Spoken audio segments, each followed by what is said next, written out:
Welcome to another episode of Random Crypto. Let's start off with our disclaimer. I am not a financial advisor and I'm not offering any form of financial advice. Everything that I say is just my personal opinion. You should always do your own research before making any financial risk. Any investing is a risk and nothing is guaranteed. How's everyone doing? In this video, we're going to take a second look at DeepOnion. DeepOnion is a cryptocurrency based off of Tor technology, and on CoinMarketCap it's at 29 cents. Its 24-hour trading volume is at 33K. Circulating supply is 16 million. Its total supply right now is 21 million, and its max supply that it will ever have is 25 million.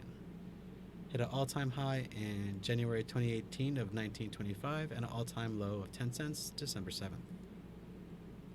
But in its defense, the all-time high was during the last bull run, so let's see what happens during the next one. As I mentioned, it's based off of Tor technology, and blockchain honestly reminds me a lot of Tor technology. What Tor is, it's a Firefox browser that lets you access the deep web. And why I say it reminds me of blockchain, or actually blockchain reminds me of Tor, is because it allows you to access the web via all these different nodes. And then that helps allow its anonymity. It's almost like a decentralized internet in a sense. So all these nodes are out there, and it also have an exit node, which is the node that lets you allow access to the internet. With all these different nodes, it adds a layer of protection. And to be able to see where the requested data comes from, you have to peel back all these layers, similar to an onion. And with all these different nodes out there across the world, it makes it very, very difficult. But the data is visible by the exit node. So if whoever owns the exit node, if it's a nefarious person with bad intentions, they might use your data for bad things. But if you're using a VPN, that's a way to protect yourself.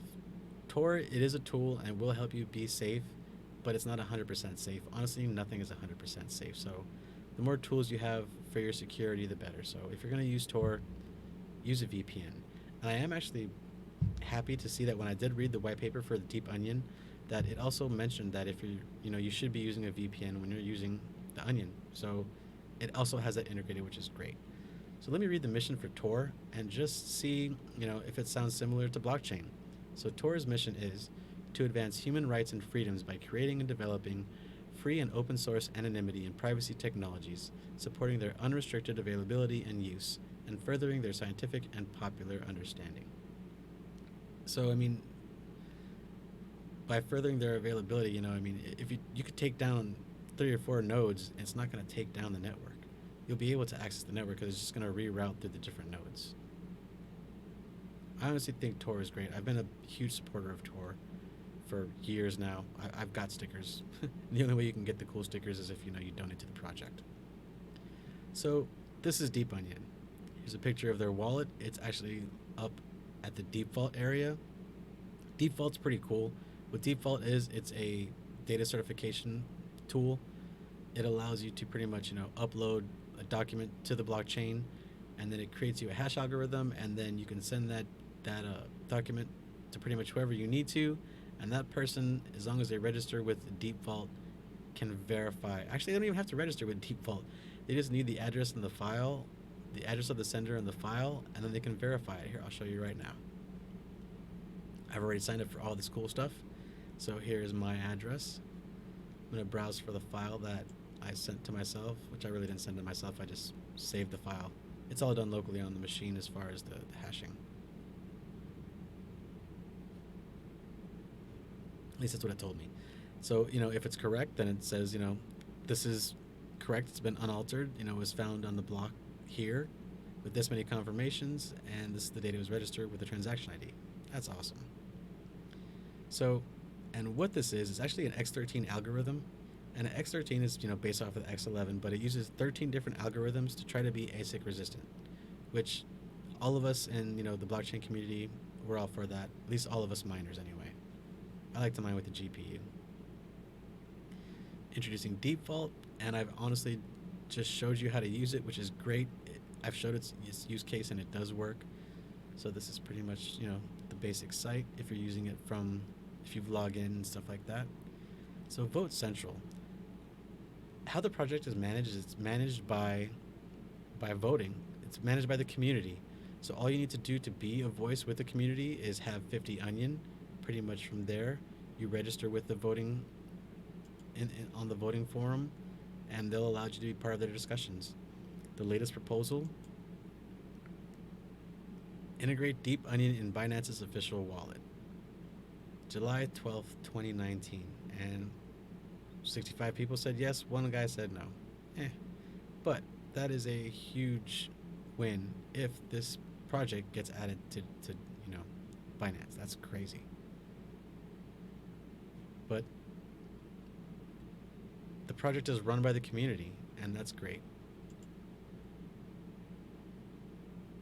They also have an Academy video series, so I've only seen the beginning video, which is this guy right here kind of just talking about DeepOnion and the origin and stuff like that.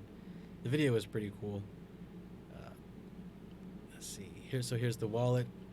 I like this because it's on almost all the platforms: Mac, Windows, Linux, Raspberry Pi, Tails.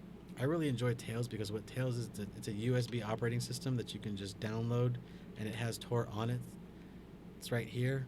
This is Tails. I'll have all the links in the video below.